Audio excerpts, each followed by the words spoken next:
Bonjour, alors ça fait déjà un moment que je voulais porter à votre attention cet article intéressant écrit en français, bien entendu, Dieu merci. Sinistre, le titre, c'est Sinistre John A. Macdonald. Et puis je vais mettre le lien dans la description de la vidéo. Le titre est « Macdonald a écrasé les Métis dans le sang et a infléchi la justice pour faire pendre le chef Louis Riel ». Je pense que la musique peut être un peu trop forte. Excusez-moi. Des liens étroits et de longue date existent entre les Québécois et les Métis. Ce sont de nombreux coureurs de bois québécois qui sont les premiers non-autochtones à s'être rendus dans ce qu'on appelait alors le Nord-Ouest, c'est-à-dire le Manitoba et la Saskatchewan d'aujourd'hui. La toute première femme d'origine européenne à s'installer dans le Nord-Ouest est Marie-Anne Gabory, une Québécoise de Maskinongé, partie pour la vallée de la Rivière-Rouge en 1806 après son mariage avec le coureur de bois Jean-Baptiste Lagimodière. Marie-Anne Gabory deviendra plus tard la grand-mère de nul autre que Louis Riel, chef des Métis du Nord-Ouest. À cette époque, Canadiens français, Métis et Amérindiens cohabitent harmonieusement dans le Nord-Ouest. En 1812, Lord Thomas Douglas Selkirk convainc 108 hommes de fonder dans la région d'Assiniboine, sur les rivages de la rivière Rouge, ce qui ne se veut rien d'autre qu'une colonie de la plus grande pureté anglo-protestante possible.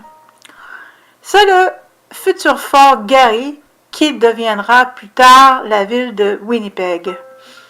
En 1815, en Écosse, naît John A. Macdonald, qui deviendra le premier ministre du Canada et fera de Louis Riel son ennemi juré.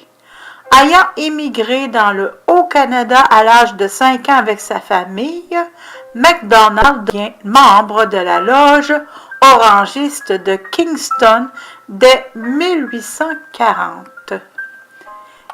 Il y a alors 25 ans. Rappelons que la Loyal Orange Association of Canada a été fondée en 1830 à Brockville, Ontario, pour s'en prendre, souvent violemment, à tous ceux qui ne sont pas anglo-protestants et plus particulièrement à tous ceux qui sont francophones et catholiques.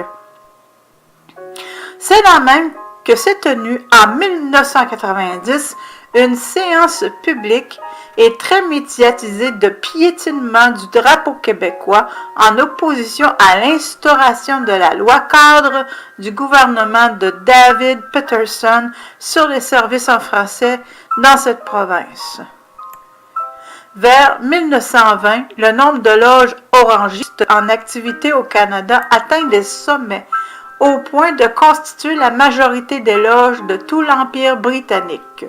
En 1844, à la Rivière-Rouge, naît Louis Riel. Brillant élève, il sera envoyé à Montréal pour étudier de 1858 à 1866 au petit séminaire du Collège de Montréal. Il séjournera ensuite aux États-Unis. À son retour dans l'Ouest en 1868, son village de Saint-Boniface voisine le nouveau village de Fort Garry, futur Winnipeg, entre parenthèses, aux visées expansionnistes brutales sur les terres avoisinantes, pourtant occupées et cultivées depuis des générations par les Métis, des Canadiens français et des Amérindiens. Comme si ces derniers n'étaient pas là, les arpenteurs ontariens découpent les terres en lots et les distribuent massivement à des colons orangistes.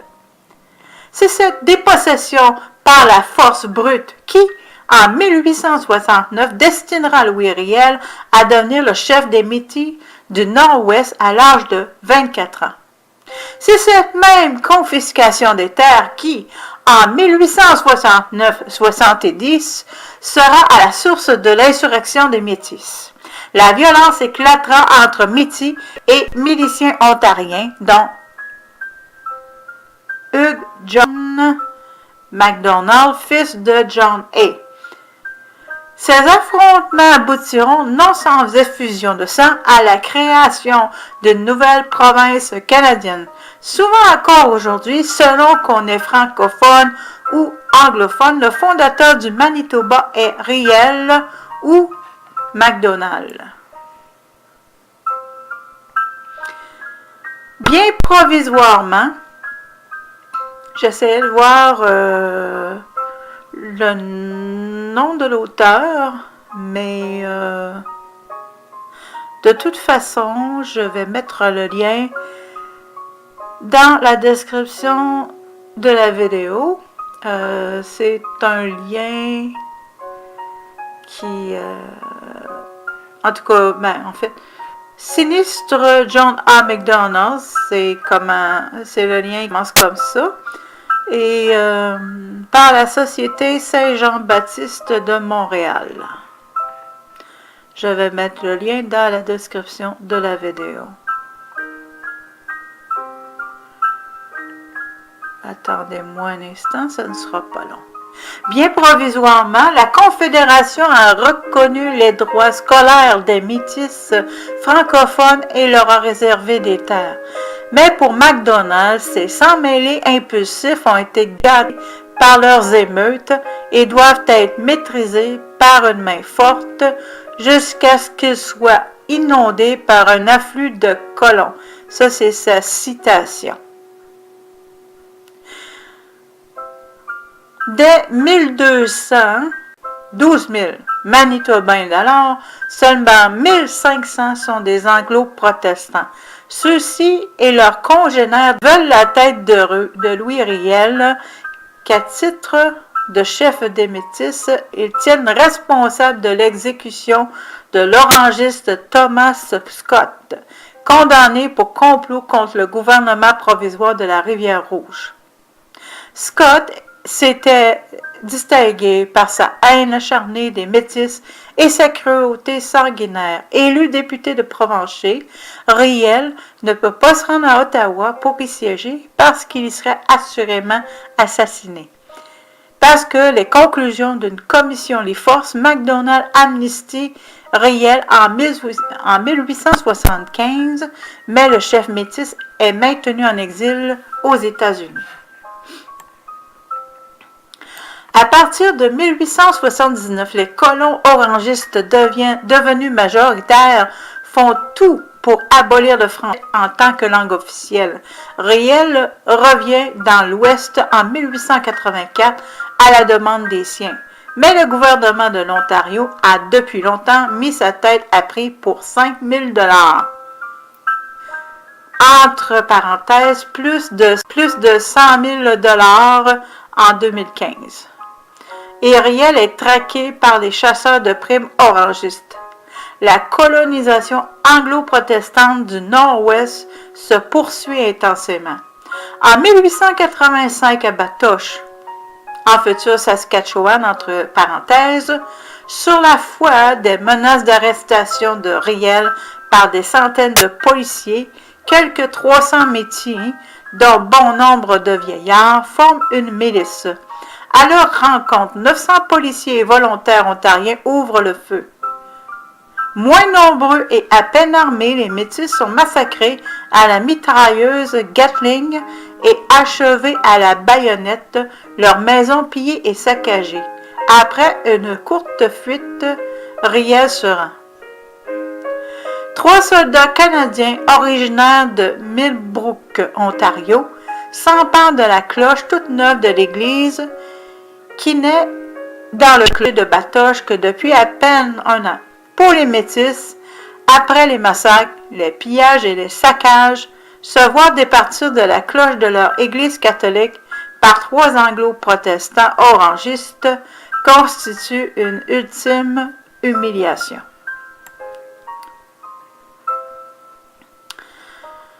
MacDonald profite de cet affrontement pour faire accuser le chef métis de haute trahison envers la couronne britannique en vertu d'une loi anglaise datant du 14e siècle et qui, contrairement à la loi canadienne de 1868, a l'avantage de prévoir la peine de mort.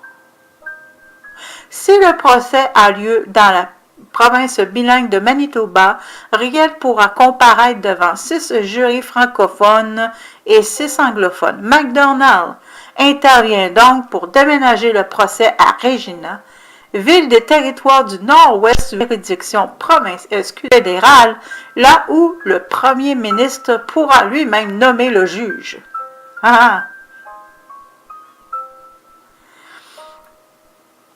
Ce sera son bon ami conservateur Hugh Richardson.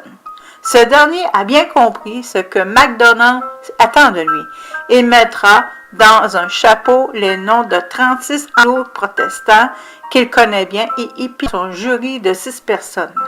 La justice orangiste peut alors suivre son cours. Tandis que le Canada anglais et la Montreal Gazette jubilent, le Québec tout entier est révolté. Pourtant nommé par MacDonald, le sénateur québécois François-Xavier Trudel écrit dans le journal L'Étendard du 14 septembre 1885, et je cite, « La vérité, c'est que nos concitoyens de langue anglaise ne sont pas encore revenus de l'illusion qu'ils se sont formés dès 1763 et qu'ils se croient le plus sérieusement du monde à la veille de réussir à supprimer notre nationalité sur ce continent. On veut faire du Nord-Ouest un pays exclusivement anglais. Voilà la question nationale telle qu'elle se pose pour tous les véritables patriotes. » Fin de la citation. Mais MacDonald déclare que Riel, et je cite, « sera pendu même si tous les chiens du Québec aboient en sa faveur. » Fin de sa fameuse citation. Au terme d'un procès considéré aujourd'hui comme un honteux simulacre de justice, Louis Riel fut effectivement pendu le 16 novembre 1885 à Regina vers 8h15. Le jour même de la mort de Riel, le quotidien montréalais La Presse, alors journal du soir, écrit, et je cite, « Riel n'expie pas le crime d'avoir réclamé les droits de ses compatriotes, il expie surtout et avant tout le crime d'appartenance à notre race. » Fin de la citation. Mais le journal orangiste de Orange Sentinel menace, et je cite, « Doit-il être dit que les droits et libertés du peuple anglais dans une colonie anglaise dépendent d'une race étrangère? Le jour est proche où un appel aux armes sera entendu dans toutes les parties du Canada. Alors certainement nos soldats, profitant des leçons du passé, auront achevé l'œuvre déjà commencée dans le Nord-Ouest. » Fin de la citation. Ce média orangiste ontarien existe toujours aujourd'hui. GrandOrangeLodge.ca. Le 22 novembre 1885, devant 50 000 personnes réunies au Champ de Mars de Montréal, Honoré Mercier, futur premier ministre du Québec, prononcera un discours resté célèbre qui synthétisera la colère des Canadiens français. S'ensuivra néanmoins une implacable répression fédérale contre les Métis de l'Ouest, dont la population déclinera rapidement.